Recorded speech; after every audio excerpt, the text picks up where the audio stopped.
So let's talk about lucid states of engagement with a waking reality, defining waking as compared to one's dreams that we experience in sleep. I make this definition because we, at the current time, don't really have a very connected sense between the waking and sleep dreaming experiences. We tend to think that, oh, we're awake, that is reality, that's where we do our day-to-day living, and then in dreams we're asleep. You know, it's disconnected from that and we're experiencing an alternate reality, and in our mind space they're separate entities, they don't cross paths. But waking life has a lot more in common with our dreaming life than we choose to experience. I say choose to experience because once you hit a lucid space, a lucid mindset, as you would in your dreams, you start to realize that the same conditions apply. For those that have had a lucid experience in their dreams, they'll realize they are much more in control of the unfolding of events within the more limitless physics of that world. So suddenly, although you're still continuing on within the space that you were dreaming and just playing a passive part in, you're now actively recalling and actively engaging with that world, and what you choose to do in that world has a lot more gravity to it. I think likely when you become a lot more experienced with lucid dreaming, it moves further away from the mere entertainment of getting away with as much as possible in that dream space to coexisting and learning within that dream world in a way that applies to the waking world. Applying lucid techniques to the waking world draws us to the same conclusion, which is to say that the dream of sleep and the dream of waking life are one and the same. They operate in the same boundary conditions. Today making this video was quite a difficult experience because of the shift in that lucid experience. To be lucid is quite difficult to explain from the realm of sub-lucid or non-lucid or even complete unconscious experience in reality, where everything is a thought to be grappled with, to be manipulated within the literal mind. We're constantly trying to think our way out of situations. Everything becomes an intellectual battle with our surroundings, and our surroundings are a very solid, non-manipulable space that we fall into the belief are the restraining physics of our mind.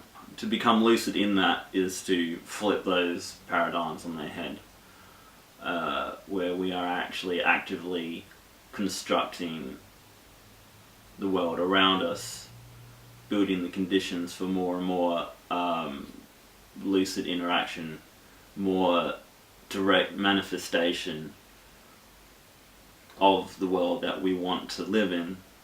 It starts becoming closer and closer to our most pure imagination. That dream space, when we sleep in REM sleep, and we're in these vivid worlds that feel like they're pouring out of our own mind unrestricted, we can experience that in our day-to-day waking life. And as I speak about these things, I feel that energy rise up through my body again, where I'm no longer sitting what feels like at the back seat of the theatre, so to speak. I actually start to become the screen, and I can feel my body just move in these pathways, these sort of tides of energy that let me express uninhibited. So as you move into those lucid states, you do feel quite a physical change in the way that you're experiencing everything. Becomes a lot faster. A nifty phrase I learnt from a particularly intense DMT experience was to manifest at the speed of imagination. That's the end goal, as far as I see it, because when you're in that space, you're an active, very active creator of the world around you, and I think we all want to be more active in the world that we create, because sitting at the back of the bus of this society is a dangerous and soul-destroying position, as I've definitely experienced myself.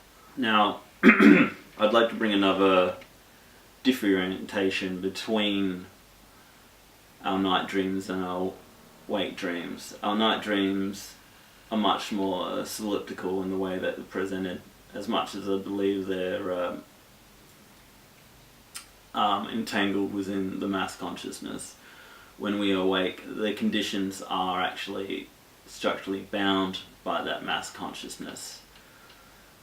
So as in to speak that the world without around us is actually the agreed upon compromised position of each and every conscious observer observing itself, much as in we understand through how quantum mechanics work, where it's a superposition that collapses once observed, which can be, you know, the wave or the particle depending on the observer. So that puts us in the front seat of what's actually being created here, that our observation is what collapses potentiality. You can look at all consciousness in that way, interacting, collapsing potentiality with each other based on their understanding of how potentiality collapses, which is based on the matrix of observation. Now, if you look at this as a holographic representation, all these fragments are all of the same consciousness reobserving itself from different angular vectors. You start to realize that in each and every one of us there is the same potential as you, the observer, and you are collapsing a part of yourself reflecting back at you. All extremes of the human experience and everything in between are capacities within yourself, because they are you, they're inseparable. That separation is an illusion that we've created in order to learn more about harnessing consciousness. So essentially, without the gift that is the illusion of separation, we wouldn't have the interobservatory skill of analyzing what consciousness is. If we were just this like singularity of consciousness, what contrast is there to experience? And essentially I believe that's where that's the consciousness equivalent of the Big Bang, where like this unity God consciousness, we're like, I'm the everything, and it's getting kind of boring. What if I split myself into a quadrillion fucking vectors and had a look at myself and build up again from lower, more distorted forms of consciousness? Maybe there'd be something to learn out of that. So it went and here you have what feels like a pretty extreme experiment, yeah? Because I mean, if you look around with a very sort of solid material state of mind, the world looks like it's burning down in a fit of self-destructive chaos, yeah? That's what we created. We need these extremes in order to measure the distance between extremes and collect those experiences observe them and reintegrate them and expand our consciousness and evolve what consciousness actually is. And it evolve the world that we do co-create, we do manifest. And we need to have a splintered sense of reality. We need to have, 7 billion human conscious observers plus every other species, plus every other intergalactic species that comes around and interacts. But let's focus on the human concept here. At least we can directly relate that a bit more. We're all experiencing this together, and we are all evolving in tandem, no matter the extremes of those experiences you may be seeing. It's the measurable distance between experience that is the catalyst for evolution. And as we move on to it in this very special stage of mass consciousness awakening, moving towards that idea of unity consciousness, moving towards the idea that we aren't actually separate, we are all each other co-experiencing and thus co-creating this world, things start to change rapidly. You look around at world events and it's much easier to draw the conclusion from your thoughts to those materialized conditions. Great one is the Trump presidency. That is a direct manifestation of the state of mind of America and the world really right now. It's like, could you imagine, the absolute personification of what the American ethos has been and moved towards is that man. Straight up, you made that guy out of thin fucking air, I swear. Is perfect, is absolutely perfect in every way to what the conscious state of America is right now. Now, in choosing Trump, it's basically we grabbed the first bat in the room when we woke up and realised our house has been ransacked. Now, it's a pretty violent tool, but it's the tool for the job, isn't it? If you wake up and there's like fucking some angry mob stealing everything from you, you're gonna grab the first thing that's gonna incur some pain upon that. Trump's a big bat, and you're smashing up the ruling class. So I think it's a hilarious manifestation when you can step back and think, we create this. We've entered this sort of self-parody self, which helps explain what our consciousness is actually creating.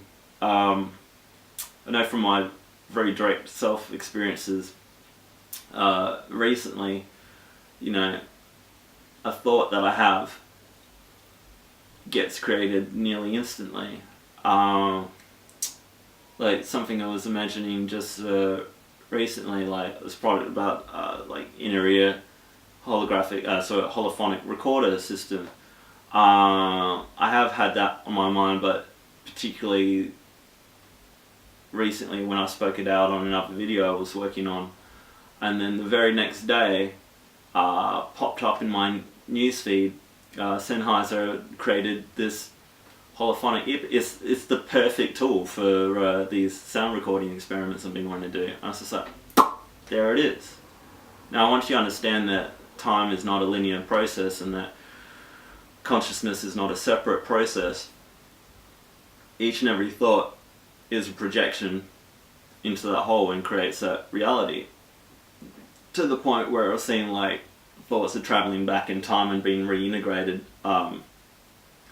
as is becoming very apparent with the whole Mandela experience going on at the moment.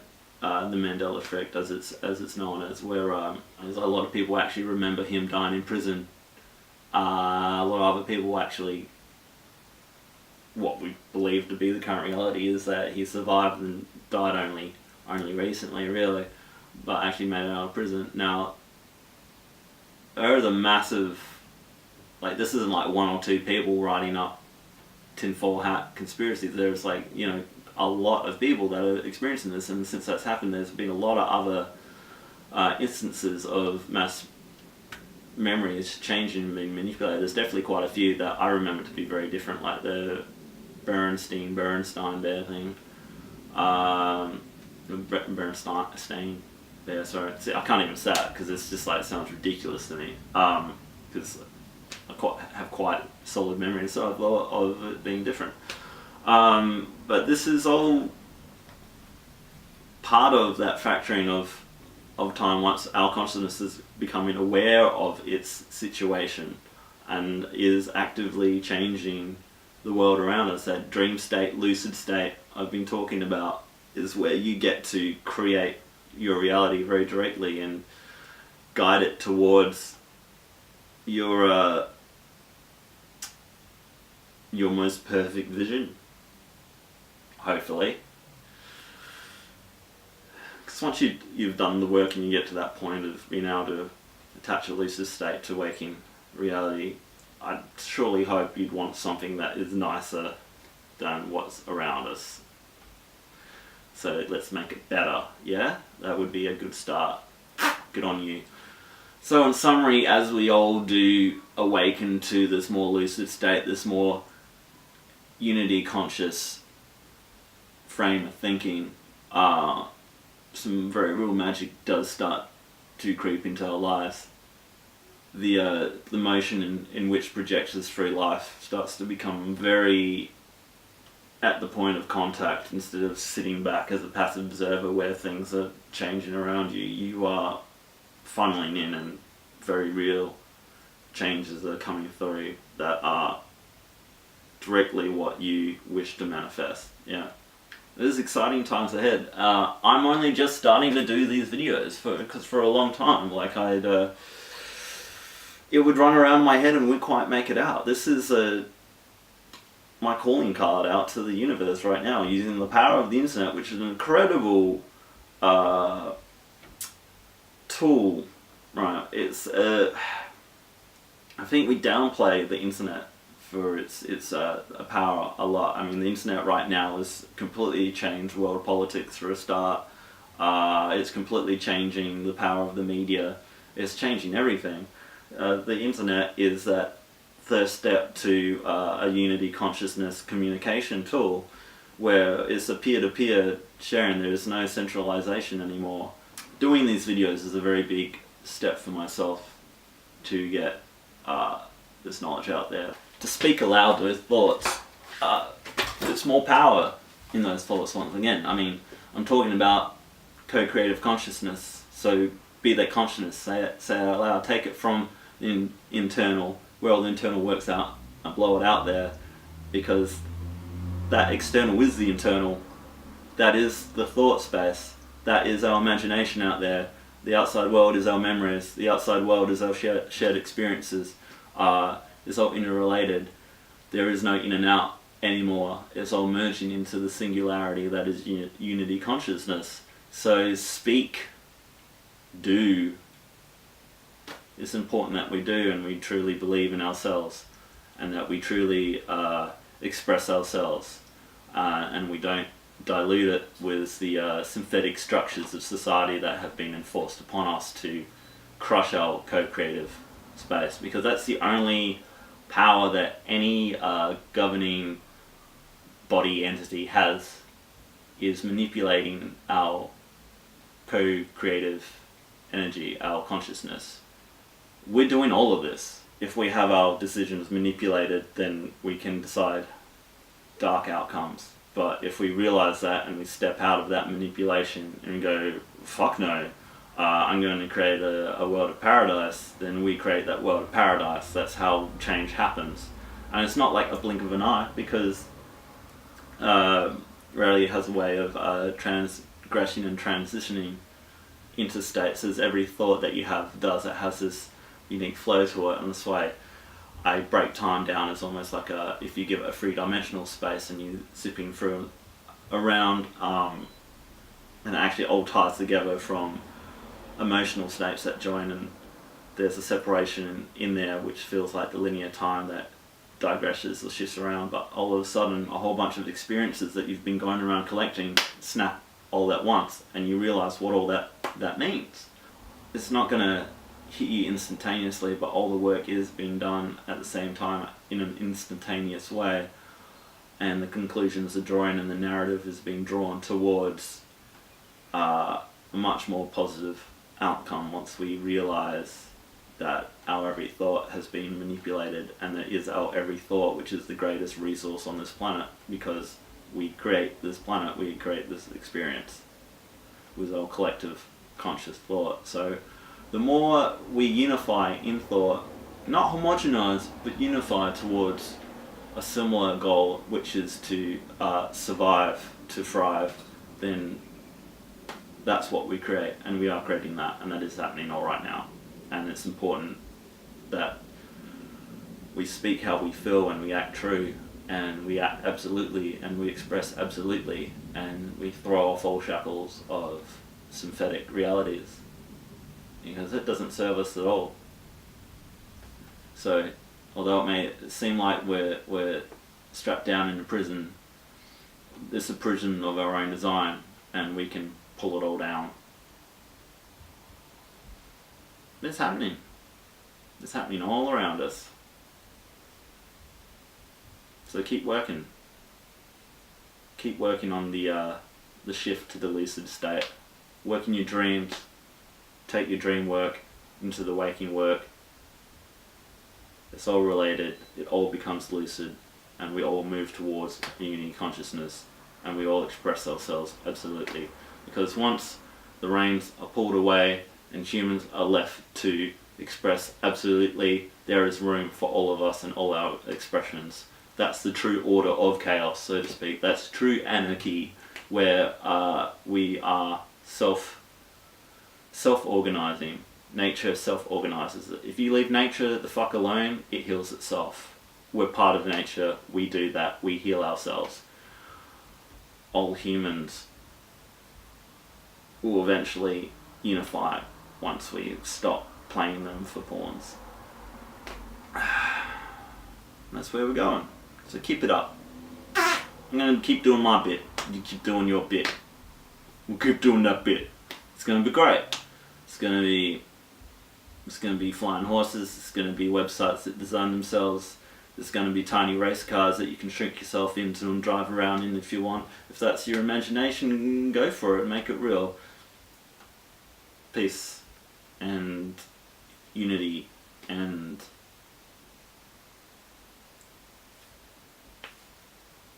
fill that space. That's your little space. Fill it up. Put what you want in it. Good job. Yeah, see you later. Alright, cool. Yeah, yeah, cool. Good work. Thanks for being here in this moment.